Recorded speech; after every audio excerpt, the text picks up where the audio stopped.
You know, Yeah. right on, right on, right on. Uh, getting the That goes good. Goes well with that, man. Yeah, yes, absolutely. I'm doing my Matthew McConaughey impersonations today. Your I show, don't have Vision any. Pros Live with Matthew McConaughey. Let's Lean do it. back, We'll get some more clicks. drive the Lincoln, you know, Yeah, keep it we going. can do it. Mhm. Okay, I should know that reference. All right, Lance. So moving on a little bit. All right, so 10 years in health tech. You said med supplies. Give me that exact definition. What was it? Med tech startups. Med tech startups. That's awesome. That's Yeah. a lot of time to be working with. I would say, these entry level companies, right? They get into it Yeah, with a ton of exactly. passion. They got these super ambitions. Most of these founders came from some form of background of either being like scarred for life by something, or Yep. they like, they've experienced industry change that's super needed. And there you were in the heart of that. What was that like?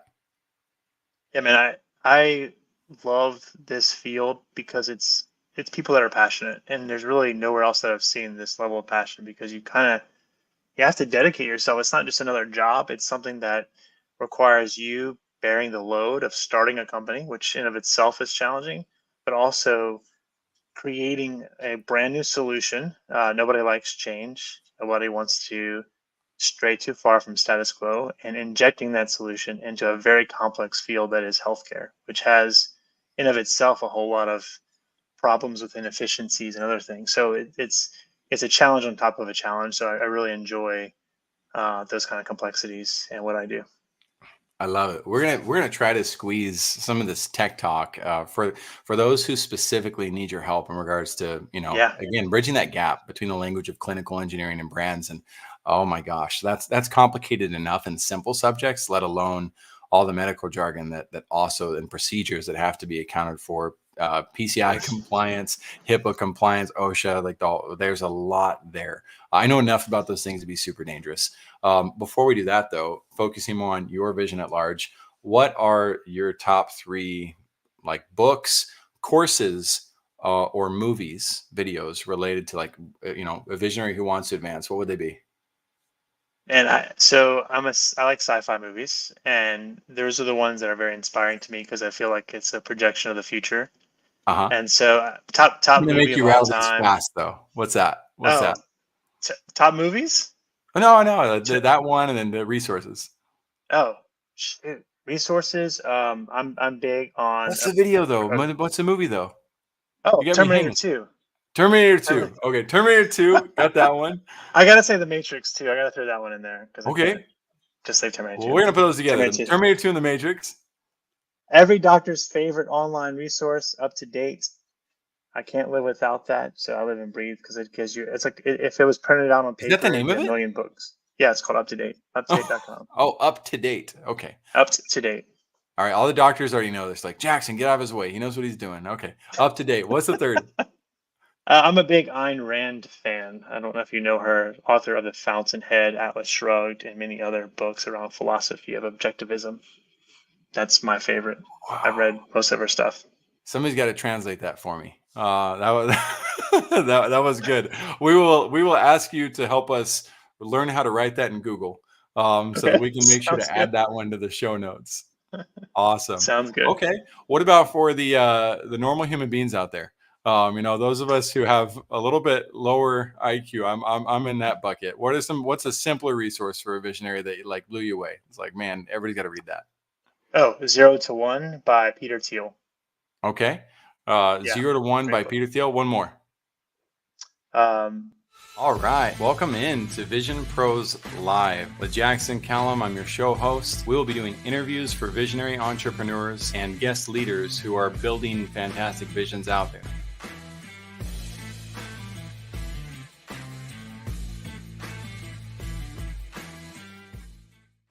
Hey, what's up? And welcome into another episode of Vision Pros Live. I'm your show host, Jackson Callum, founder and CEO of First Class Business. I'm super excited to have Lance Black joining me today, partly because of how complicated his subject is. And I love to throw, oh, you know that movie Big Daddy? I don't know if you've ever seen that, but he teaches the kid to throw sticks in front of skateboarders. and they go flying. Like, I don't know. I found that really funny. I like to do that with these complicated subjects and see how leaders react a little bit. I also love to see, the ones who are able to take it and hack it. I don't try to hurt people, of course. I mean, he did in that movie, but you get the concept. It's fun to dive deep and learn what people don't really talk about in these subjects. Lance is going to do that with me today.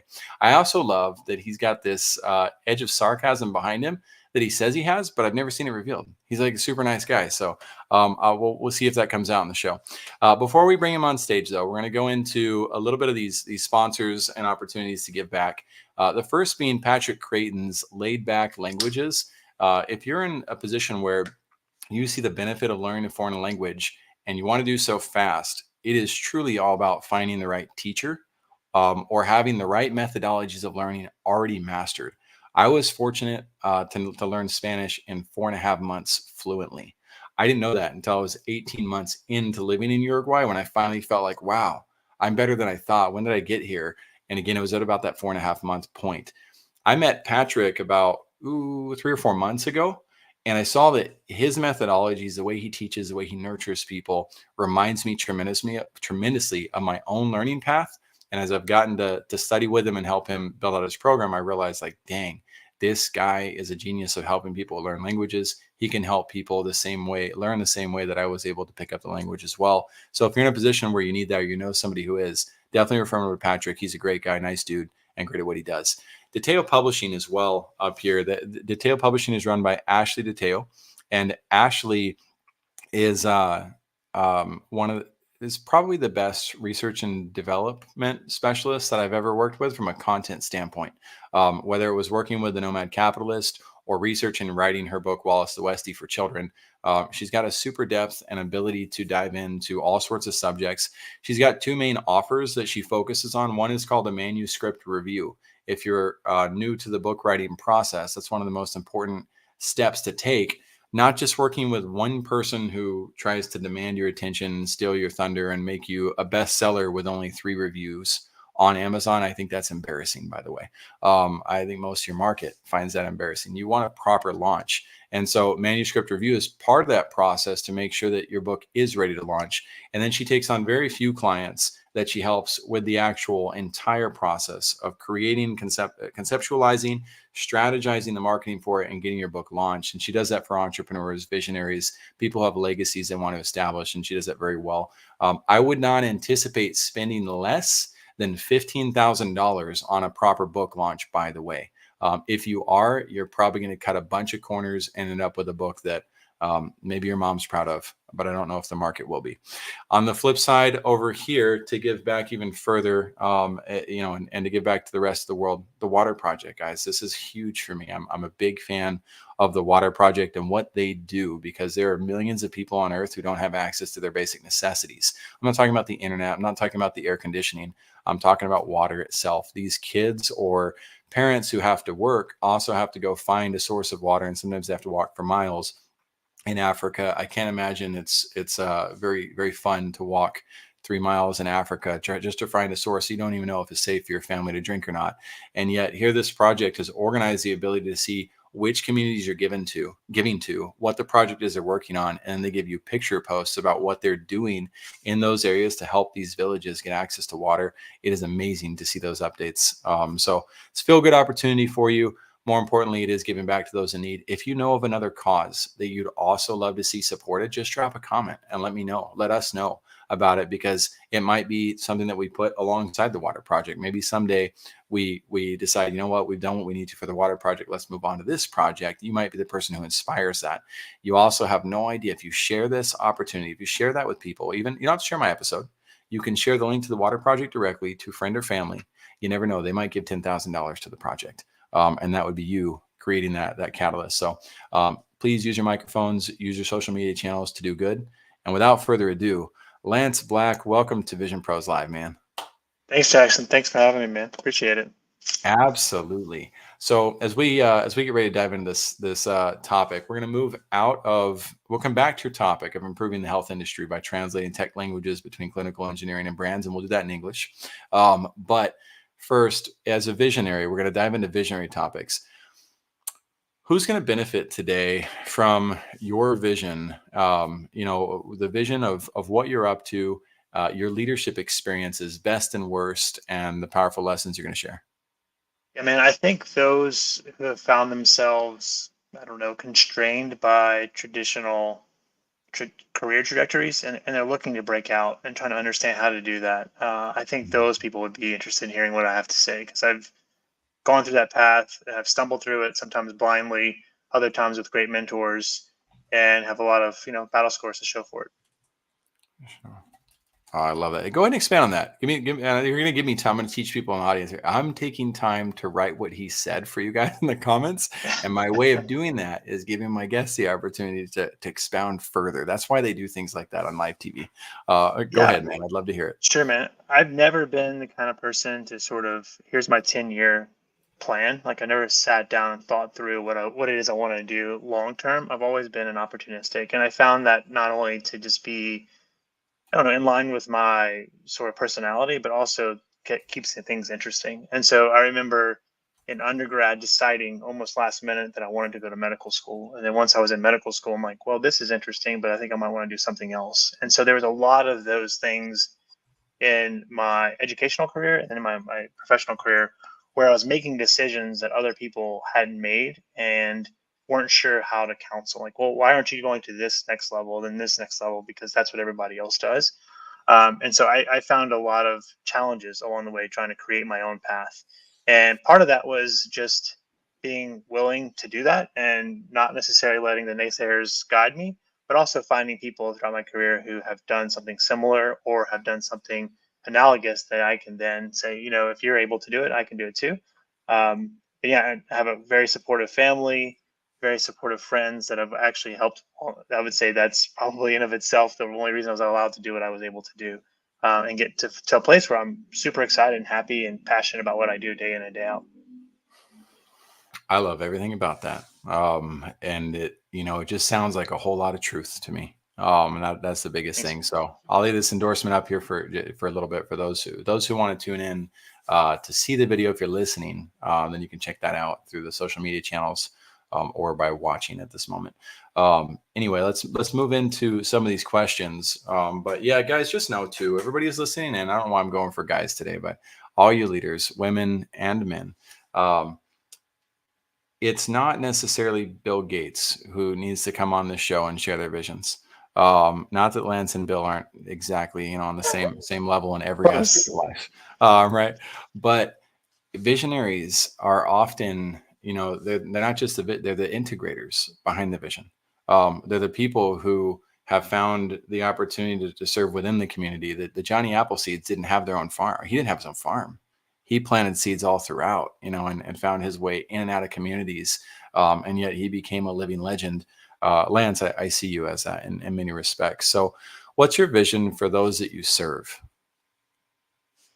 It's I'm not someone who lives by a motto or a collection of few words, because I find myself constantly changing. So that in of itself is almost my vision, is be willing to change and adapt to the situation so that you therefore can improve the place that you found yourself.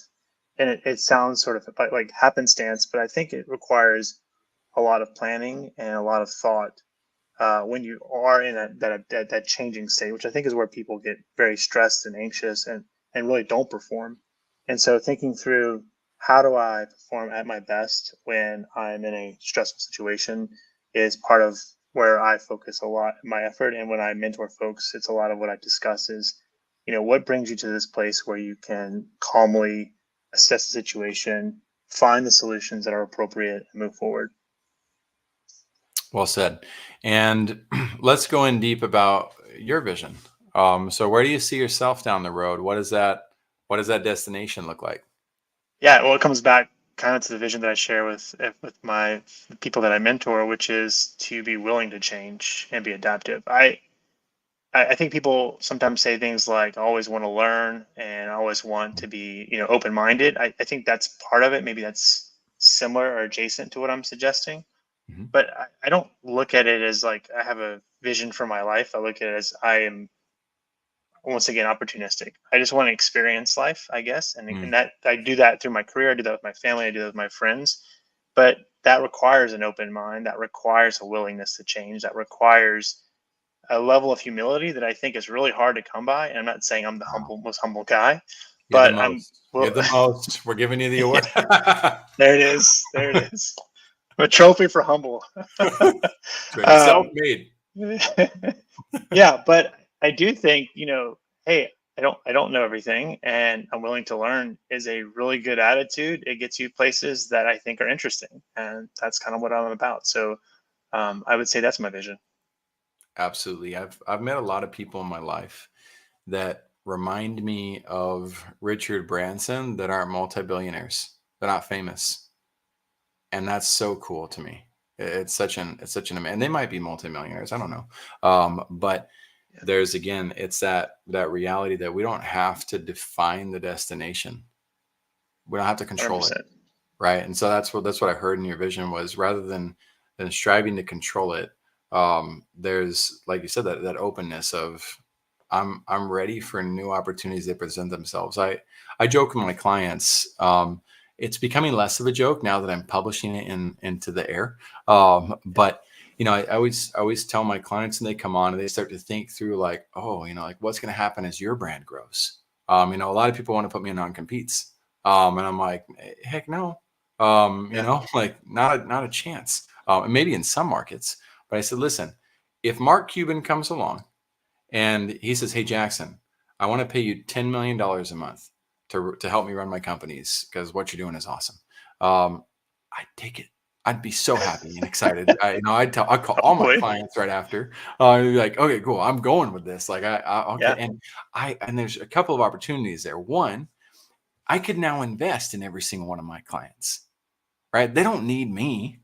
They need the systems, the operations, the capital. They need to advance. That's not Right. me that they need, right? So they're already going to be taken care of in that process.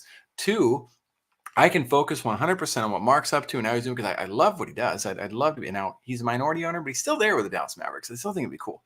Even though I'm a Spurs fan, I'd still work with him. Right, and I'd find a way to love the Dallas Mavericks. Luca's he's convincing my heart. Anyway, sorry about the tangent, but going into that further, I know that as a relationship unfolded, I'd eventually have the opportunity to help him see the other visions that I have cooking too.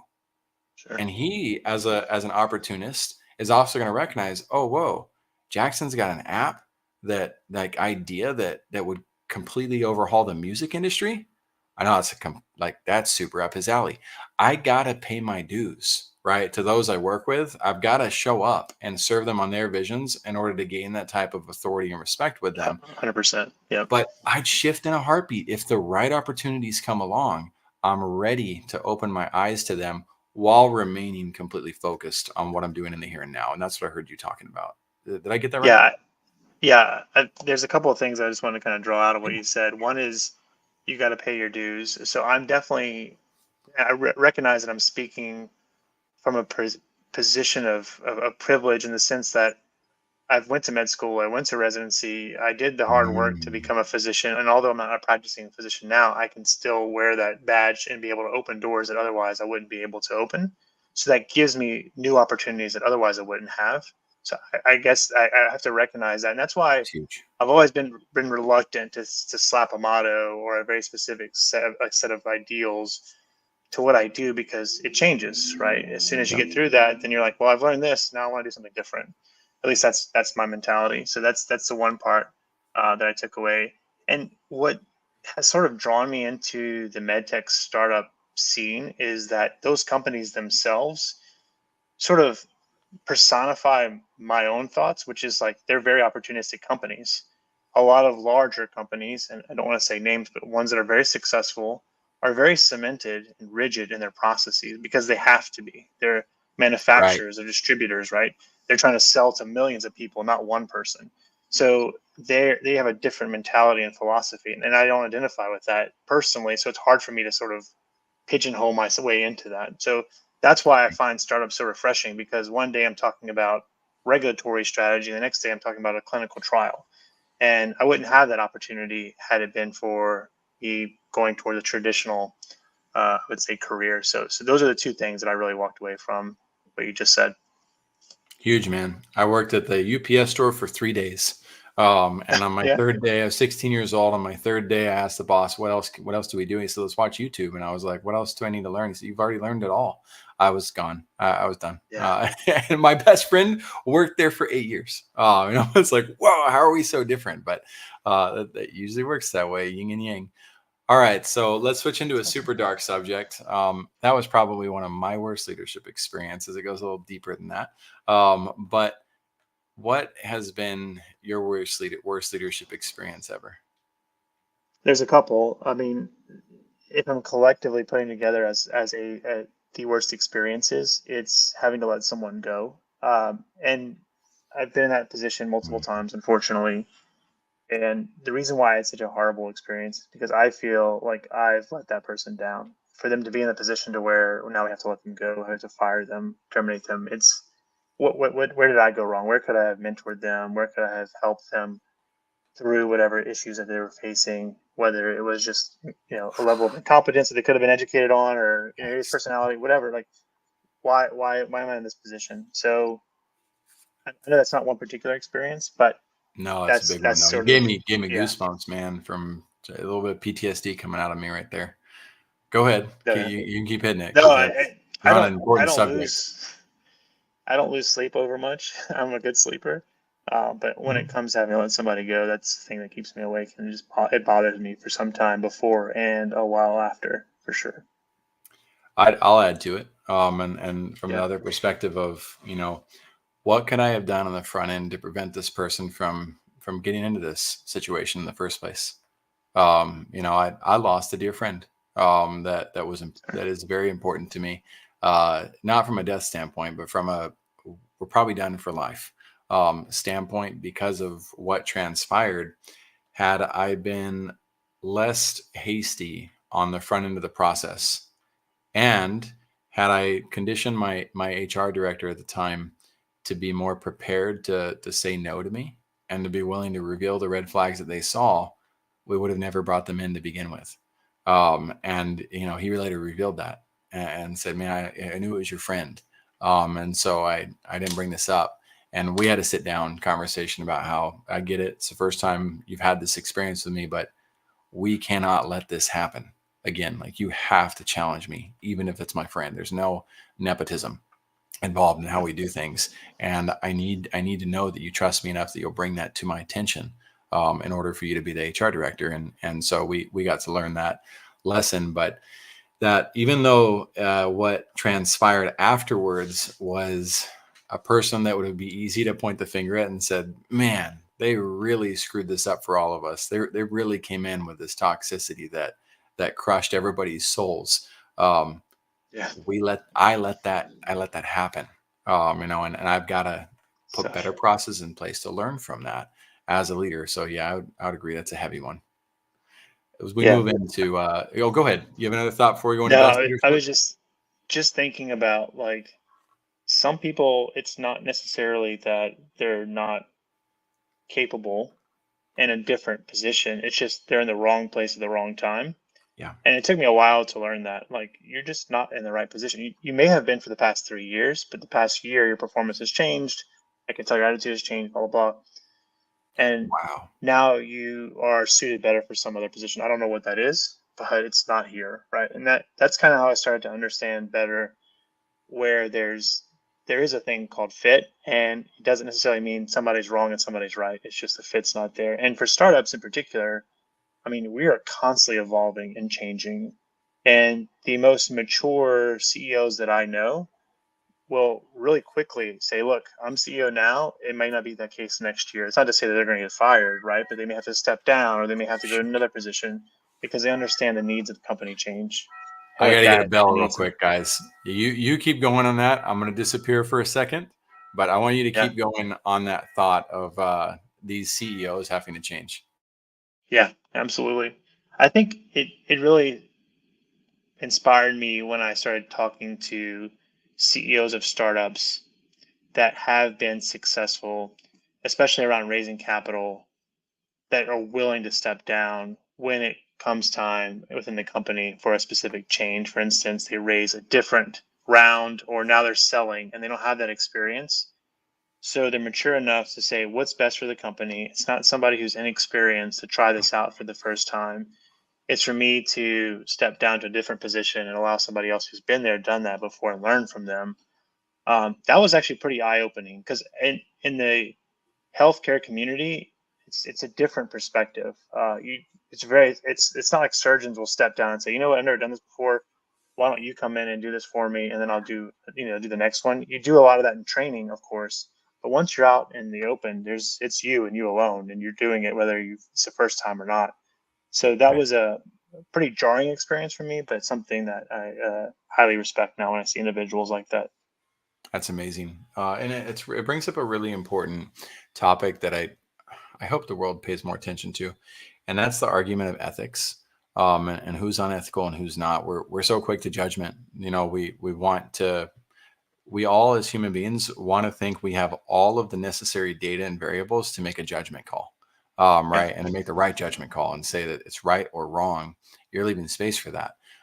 With this individual, it was easy for me in the heat of the moment too to again feel like, man, this person is practicing zero ethics. They're not ethical in this reality. But you're right; it also has a lot to do with fit. And I had to think back on so you got me thinking about my old career and when I was at Own Local. And I wrote an email. I was so excited to work with the University of North Carolina. They're on my radar. I love the Tar Heels, even though I'm also a Longhorn fan. And we were working with publications, and I wanted to work with their newspaper. So I'm cold calling. I might as well cold call people I'm like super excited to call. And they said yes, they wanted to meet. So man, I went to bat on this email. I was a young rookie salesperson. I put everything I could in this email to convince them. The publisher, the publisher's husband wrote my company a scathing email, threatening lawsuit, No. threatening if they didn't fire me or let me go, that they would do X, Y, and Z. I came into the work next day, excited, happy, and thinking that maybe I'll get a sale today, right? And I ended up getting put in a personal improvement plan situation where my boss Tough. had to monitor all my emails moving forward because of things that I said, not because I was trying to be unethical, because of how bad I wanted this account. And I just did some dumb things. I misspelled Paul Buchheit's name. He was one of our investors. I mentioned Mark Zuckerberg and Facebook and a direction they were going.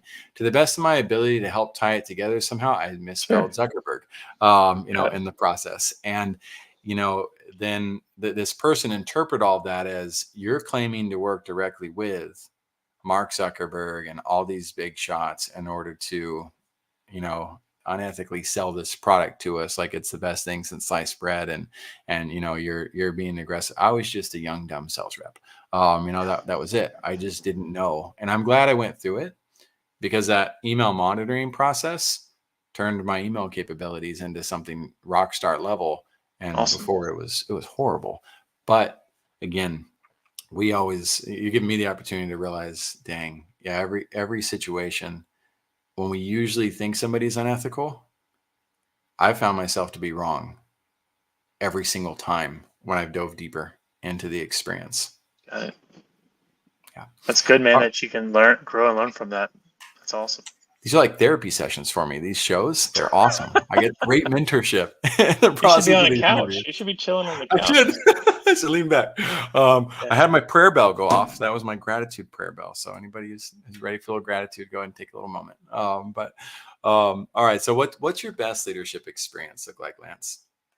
Yeah. So I've had the opportunity, the fortunate opportunity to mentor a lot of students coming off of an undergrad in engineering that are interested in going to medical school.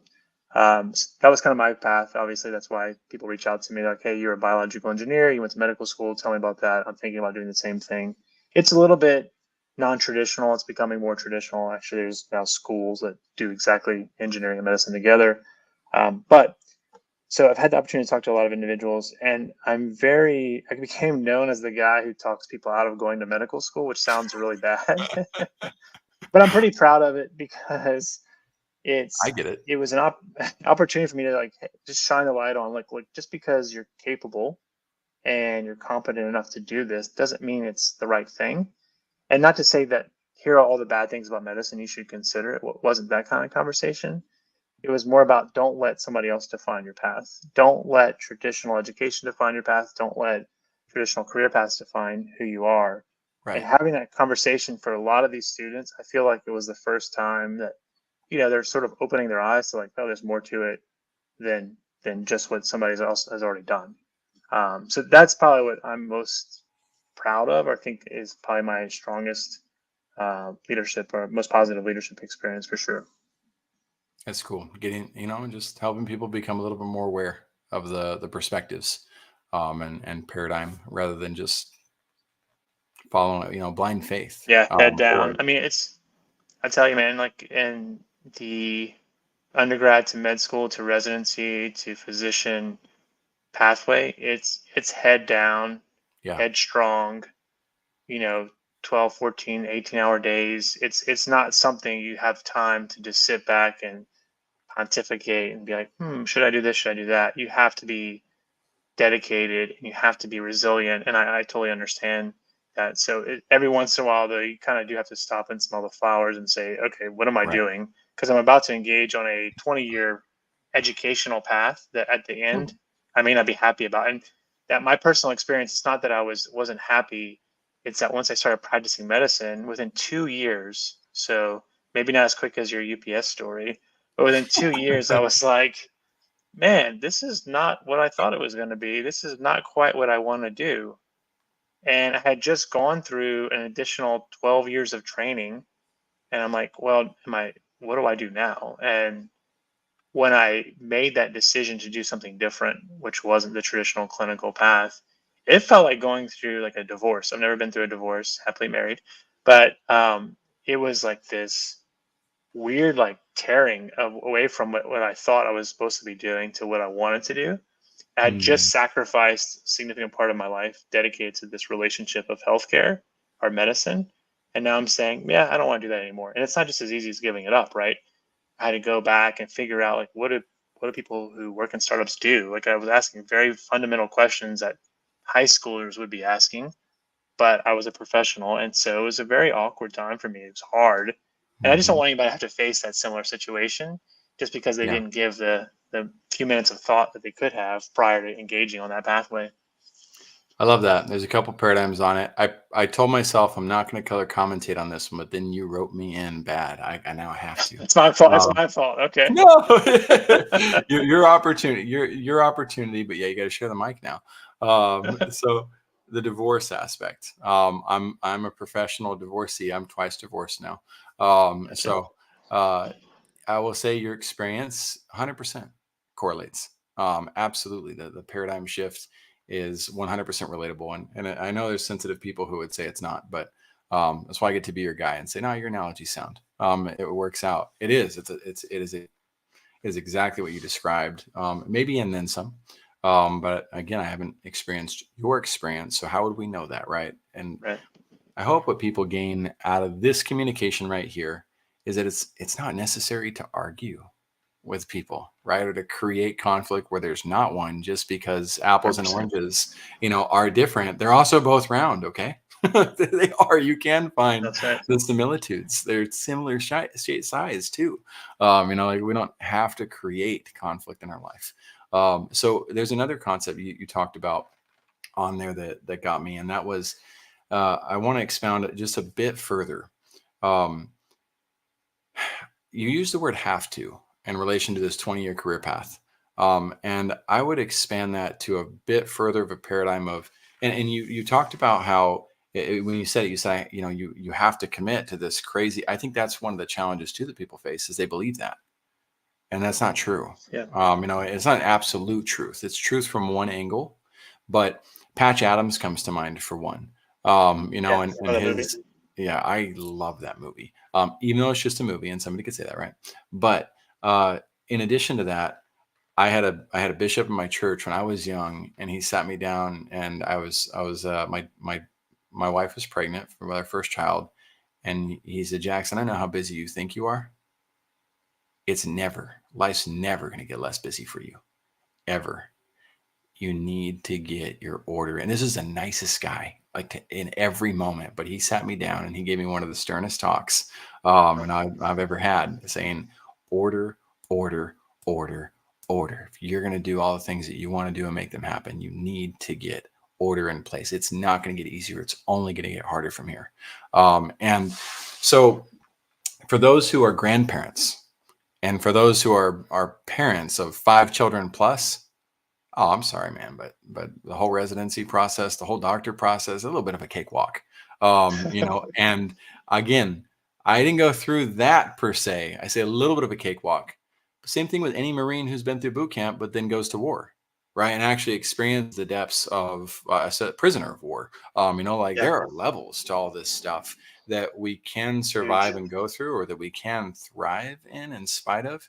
And so I hope that people add that to it, realizing that, if you're the type of person who come from a divorced home, who grew up in poverty or semi-poverty or with abuse, and there's all these stats saying you can't do it, that's one of your super strengths in the world. I know what I those feelings are 100% like. agree.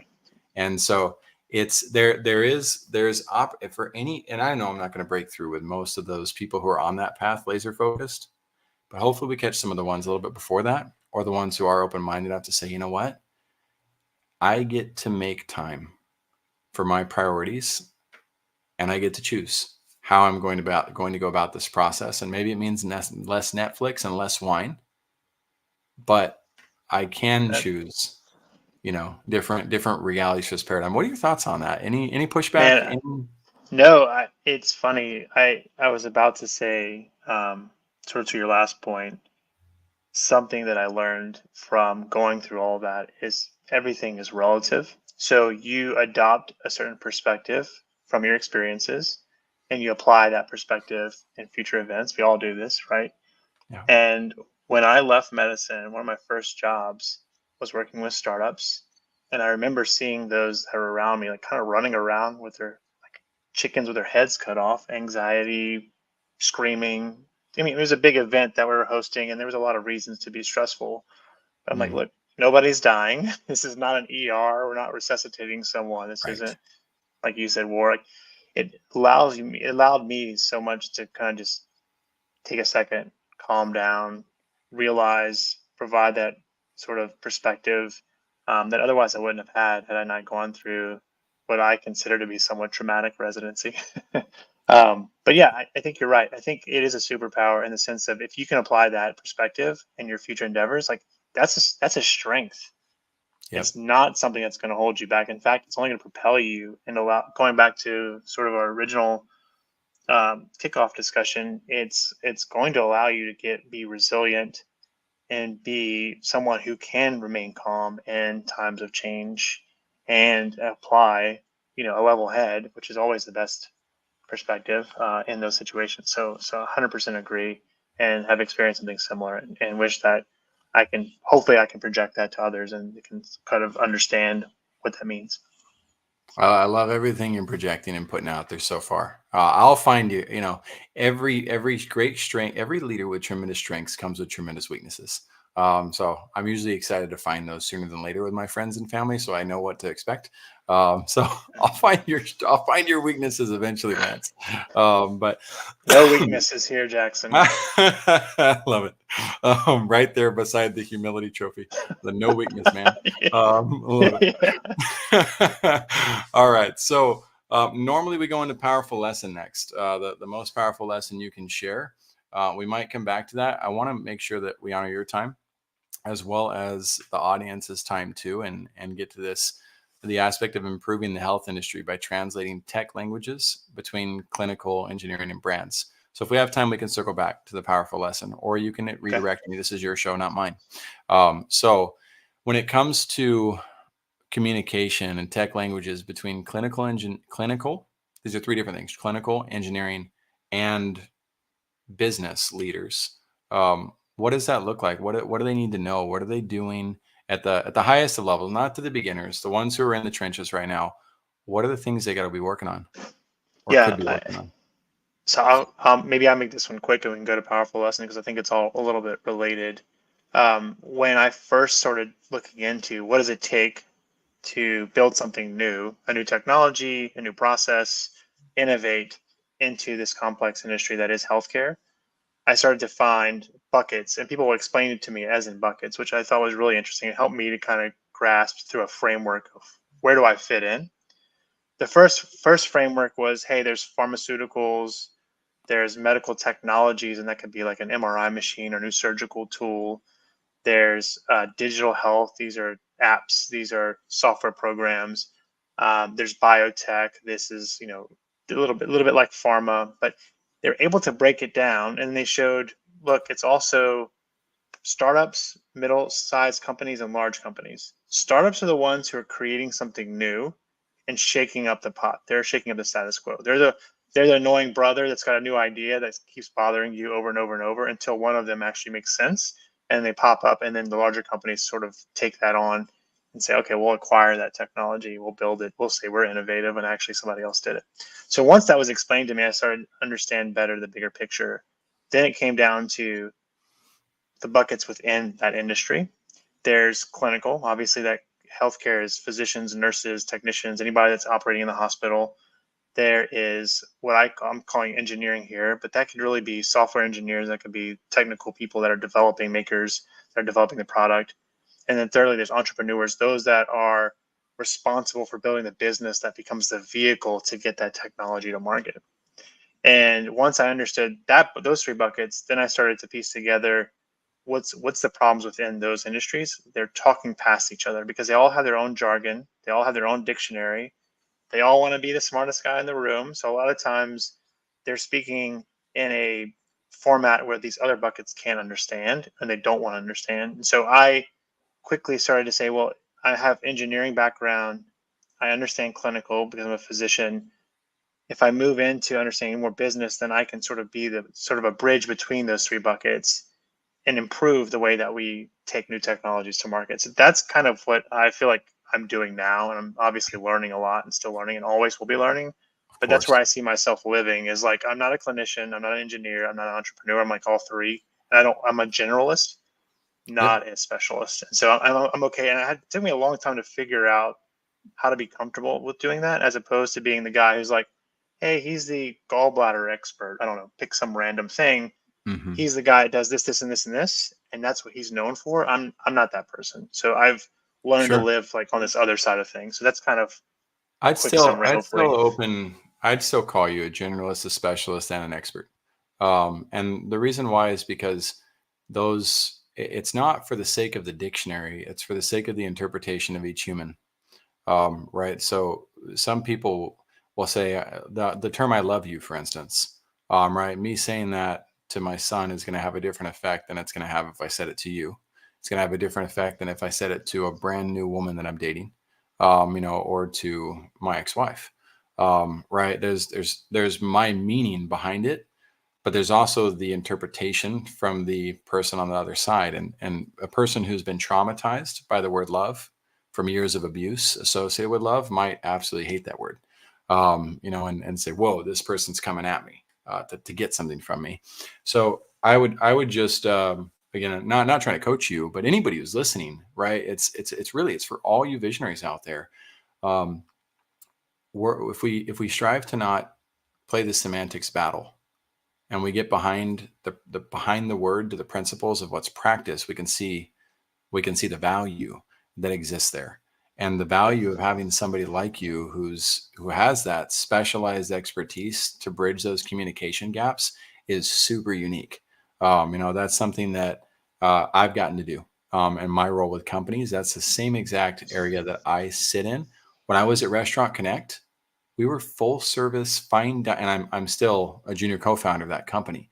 But when I was there in the face of the company and learning to become such, I had never eaten in a fancy restaurant in my life.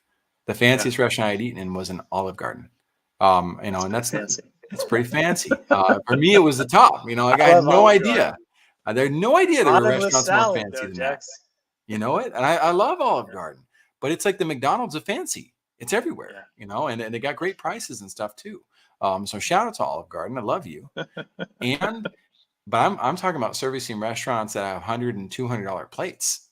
Yeah. Like Yeah. I didn't know what a deuce was, which is a two top. I don't know what a two. He's like, it's a two top. I'm like, what's a two top? He's like, it's where two people sit at a table. I'm like, oh, what's an expo? Oh, What the heck is that? I thought that was at a conference. Like, no, it's the person who gets the food to blah blah blah. There's so many. know that. I don't drink. I don't know anything about alcohol. And so Yeah. I am talking to master sommeliers, and beyond, and like I'm trying to pick up the lingo. But my role wasn't to become the sommelier. It wasn't to be the expert Right. either in building the technology.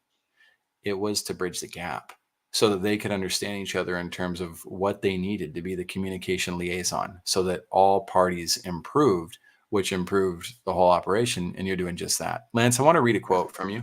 This is a part of your vision submission, and it fits really well. In fact, we have to hide behind it a little bit. You can play with this with me, and we'll like pretend like we're in a rowing boat together. This is cool. No, It's I'm like just a gonna rowboat. hide in it. I'm running you over. All right.